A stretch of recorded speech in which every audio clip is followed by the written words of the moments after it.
The Catholic Diocese in New South Wales is involved in financial settlements for alleged child abuse, thought to be worth more than $15 million. One of the payouts is understood to be for more than $2 million, making it the largest such settlement in Australia. More than 100 alleged victims have brought actions against the Diocese of Maitland-Newcastle in the Hunter Valley.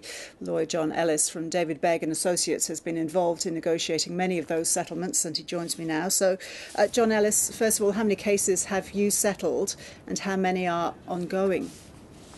Well, obviously for legal and confidentiality reasons I can't disclose any specific details, but more than half of those claims that are quoted in the Australian today we would have acted on.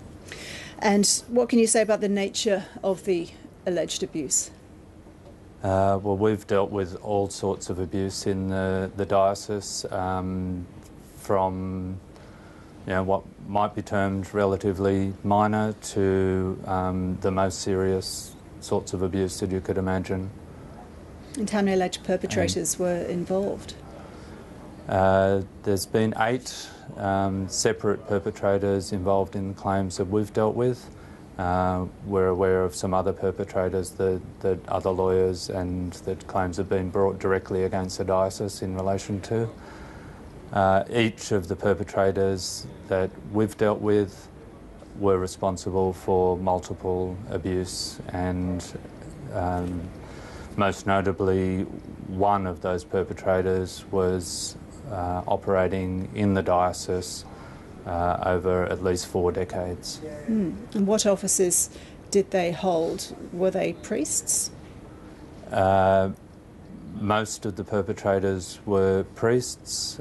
Some of them were employees of the church in other capacities, notably teachers at schools. Are some of them still operating there? None of the people who are involved in our claims are still actively engaged in the diocese. Several of them are dead, the perpetrators. So you have settled cases, some are ongoing. Is it too late for criminal charges to be laid? Criminal charges have been laid against a number of the perpetrators that we're dealing with.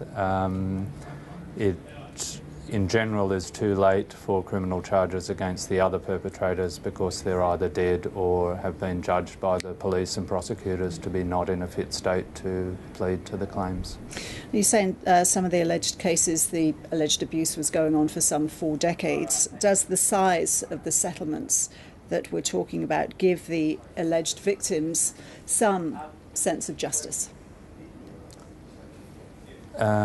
Just to clarify, Ros, the separate claims have been over that period of decades, so for any individual victim the period would have been a lot shorter, obviously, generally maximum of several years. The payments as such, and we always say this to the people that we act for, any amount of money is not going to take away the pain that they've suffered, but in our society a payment of money or compensation is really the primary way we have of acknowledging the extent of damage that someone has suffered, and certainly to receive a payment that is commensurate with what's available in our legal system does give people a sense of validation and acknowledgement that someone has taken responsibility for what's happened to them.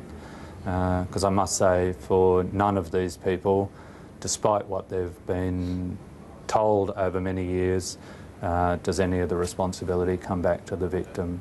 These are people who, we use the word abuse because these are innocent people who have been hurt by wrongs committed by other people. John Ellis, thank you for talking to us. Thanks, Ros.